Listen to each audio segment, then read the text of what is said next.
Welcome to Sasi media. நம்ம சேனலில் இப்படி ஒரு கண்டென்ட்டை நீங்கள் சத்தியமாக எதிர்பார்த்துருக்க மாட்டீங்க. எந்த மாதிரி கண்டென்ட் போடுறதுன்னு யோசித்தேன். சரி, இந்த மாதிரி கண்டென்ட்லேருந்து ஆரம்பிப்போம், அதில் நீங்கள் சொல்கிறத வச்சு அடுத்தடுத்து மாற்றிக்கலாம் அப்படிங்கிறதுக்காக தான் இந்த மாதிரியான ஒரு விஷயத்தை எடுத்துகிட்டு வந்திருக்கேன். பிக் பாஸ் பற்றி இனிமே நான் போடுறது எனக்கு ரொம்ப ரிஸ்க்கு அப்படிங்கிற மாதிரி தோணுனால தான் நான் இதோட நிறுத்திக்கிறேன். தொடர்ந்து உங்களுடைய ஆதரவை தாங்க. வீடியோ லைக் பண்ணுங்கள், புது ஆளாக இருந்தால் சப்ஸ்கிரைப் பண்ணிட்டு ஹைப் பட்டனை தட்டி விட்டுருங்க. நம்ம தூங்கும் பொழுது எதுக்கு உளர்றோம்? தூக்கத்தில் நிறைய பேர் பேசுவோம், அது நமக்கே தெரியாது. நிறைய பேர் நம்மள்ட்ட சொல்லுவாங்க, அடுத்த நாள் காலையில் எழுந்துச்சு நேற்று நைட்டு நீ உளர்ன அப்படிங்கிற மாதிரி என்னென்ன பேசணும் அப்படிங்கிறத கூட முழுசாக சொல்ல மாட்டாங்க. ஏன்னா பாதி தான் நம்ம உளறியிருப்போம். தூக்கத்தில் திடீர்னு நம்ம பயந்து எந்திரிப்போம், இல்லை விழுற மாதிரியான உணர்வுகள்லாம் வருது இல்லையா? இதெல்லாம் எதுக்கு வருது அப்படிங்கிறத பற்றி தான் இந்த வீடியோவில் நான் உங்களுக்கு சொல்ல போகிறேன். விழுற மாதிரியோ இல்லை பயந்து எழுந்திரிக்கிறோம் இல்லையா, இதை மெடிக்கல் டைமில் என்ன வார்த்தை யூஸ் பண்ணுறாங்கன்னா ஹிப்னிக் ஜெர்க் அப்படிங்கிற மாதிரி சொல்கிறாங்க. இது எதுக்கு நடக்குது அப்படின்னு பார்த்தீங்கன்னா, நம்ம தூங்கும் பொழுது நம்முடைய மசில்லாம் ரெஸ்ட் எடுக்க ஆரம்பிக்குது. நம்முடைய ஹார்ட் பீட் ரொம்ப கம்மி ஆயிரும். கை கால்கள்லாம் உணர்வு இல்லாமல் போயிடும். இப்போ மூளைக்கு எந்த மாதிரி சிக்னல் போகும் அப்படின்னு பார்த்தீங்கன்னா, நம்ம படுத்திருக்கோமா நிற்கிறோமா குழப்ப நிலைக்கு மூளை போயிருமா. நம்முடைய மூளை என்ன பண்ணுமா, நம்முடைய பாடிக்கு ஒரு மெசேஜ் ஒன்று அனுப்புமா. அது எப்படி அனுப்பும் அப்படிங்கிறதே ஒரு சுவாரஸ்யமான ஒரு விஷயமா இருக்கு. சரி, இந்த குழப்பத்தை அது கன்ஃபார்ம் பண்ணிக்கிறதுக்கு தான் நம்முடைய பிரெயின் நமக்கு ஒரு செய்தியை கொடுக்குதான். அதாவது நம்ம தூங்கும் போது என்ன ஆகுது, இப்படி தூங்கும் போது கை கால்கள் உணர்வு இல்லாமல் இருக்கிறதுனால மூளை என்ன நினைச்சுக்குது அப்படின்னு பார்த்தீங்கன்னா, உடல் ரெஸ்ட் எடுக்க ஆரம்பிச்சிருது. ஹார்ட் பீட் ரொம்ப கம்மியாகும். நம்முடைய கை கால்கள்லாம் உணர்வு இல்லாமல் இருக்கும். அது மட்டும் இல்லாமல் நம்மளுடைய மசில்லாம் ரெஸ்ட் எடுக்க ஆரம்பித்தோடனே நம்முடைய மூளை எந்த மாதிரி இதை எடுத்துக்கணும், நம்ம இப்போ தூங்குறோமா நிற்கிறோமா அப்படிங்கிற ஒரு குழப்ப நிலையில் அந்த மூளை இருக்குமா.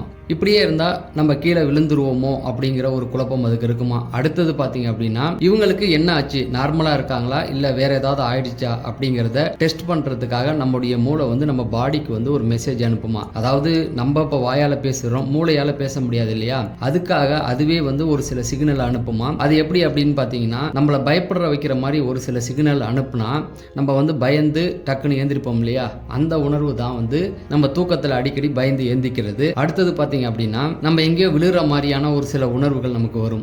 இதெல்லாம் கொடுத்து தான் இந்த மாதிரியான ஒரு சிக்னலை தான் நம்மளுடைய பாடிக்கு நம்மளுடைய பிரெயின் அனுப்புமா. அதனால தான் நம்ம திடீர்னு பயந்து ஏந்திரிக்கிறது இல்லை கீழே விழுற மாதிரியான உணர்வுகள் வருது. அது மட்டும் இல்லாமல் இப்போ நம்மளுக்கு ஒரு டவுட் ஒன்று வரலாம், அப்போ நம்ம தினைக்கும் தானே தூங்குறோம், தினைக்கு நமக்கு இந்த மாதிரி வரது இல்லையே, எப்பயாவது ஒரு தடவை தானே வருது அப்படிங்கிற மாதிரியான ஒரு கேள்விகள் நமக்கு வரும் இல்லையா.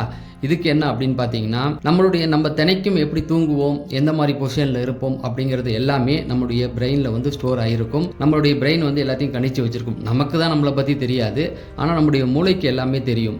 அதுவும் நம்ம ஒரு நாளைக்கு எப்படி தூங்குவோம், எந்த அளவுக்கு டீப்பாக தூங்குறோம், நம்முடைய மூளை எல்லாத்தையுமே ஸ்டோர் பண்ணி வச்சிருக்கும். அந்த குறிப்பிட்ட எல்லையை தாண்டும் பொழுது தான் இந்த மாதிரியான சிக்னலை கொடுக்குது. இது தப்பான சிக்னல் இல்லை, நம்ம பயந்து போய் எந்திக்கிறது இல்லை. மூளை தான் நம்மளை பயப்பட வைக்கிற மாதிரி சில உணர்வுகளையும் சில விஷயங்களையும் நமக்குள்ள பண்ணி நம்மளை டக்குன்னு எந்திரிச்சு வைக்க ஒரு டெஸ்ட் பண்ணி பார்க்குது. சரி, இவன் கரெக்டாக தான் இருக்கானா, இவனுக்கு எதுவும் ஆகலை, நார்மலாக தான் இருக்கான், அதே போல் தூங்குறானா இல்லை நிற்கிறானா, நம்மளை பயப்பட வைக்கிற மாதிரியான சிக்னலை கொடுத்து மூளை நம்மளை டெஸ்ட் பண்ணி பார்க்குது அப்படிங்கிறது தான். அடுத்து பார்த்தீங்கன்னா, நம்ம தூக்கத்தில் பேசுகிறோம் இல்லையா, உளர்றோம் இல்லையா, அது கூட நம்ம கிளியராக பேச மாட்டோம்.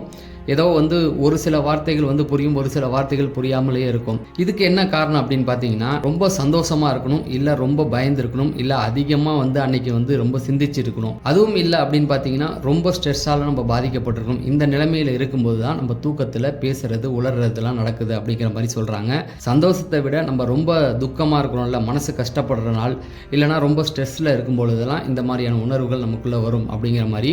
இதை எதை குறிக்குன்னா, நம்ம ரொம்ப பயந்து போய் இருக்கிறோம், அதாவது ரொம்ப பயம் இல்லைன்னா ரொம்ப சந்தோஷம், இந்த மாதிரியான காலகட்டங்களில் தான் நம்ம உளருவோம். இந்த ரெண்டு விஷயங்கள் நினச்சி நம்ம பயப்பட தேவையில்லை. அது எப்பயாவது நடக்கிறது அப்படின்னா பிரச்சனை கிடையாது. ஆனால் தொடர்ந்து இருந்தால் நம்ம கண்டிப்பாக ஒரு டாக்டரை போய் பார்க்குறது நல்லது அப்படிங்கிற மாதிரி சொல்கிறாங்க. சும்மா சர்ச் பண்ணி பார்க்கும்பொழுது எனக்கு கிடைச்சது இது உங்களுக்கு சொன்னால் யூஸ்ஃபுல்லாக இருக்கும் அப்படிங்கிறதுக்காக தான் இதை கொண்டு வந்தேன். அப்போ தினைக்கு இந்த மாதிரி தான் பேசுவேனா அப்படின்னு கேட்டிங்கன்னா கண்டிப்பாக கிடையாது. நாளைக்கு குடியரசு தின விழா, அது சம்மந்தமான விஷயங்கள் தான் பேச போகிறேன். இப்படி தொடர்ந்து ஒவ்வொரு நாளும் ஒவ்வொரு கண்டென்ட் ட்ரை பண்ணுறேன். அதில் எது உங்களுக்கு பிடிக்குதோ அதை தொடர்ந்து பேசலாம். தொடர்ந்து உங்களுடைய ஆதரவை தாங்க. வீடியோவை லைக் பண்ணுங்க, சப்ஸ்கிரைப் பண்ணுங்க. இது 1000 லைக் போச்சுன்னா இந்த மாதிரி தொடர்ந்து இன்ட்ரெஸ்டிங்கான விஷயங்களை நான் உங்களுக்கு கொடுக்குறேன் அப்படிங்கிறத சொல்லி நான் விடைபெறேன். நன்றி, வணக்கம்.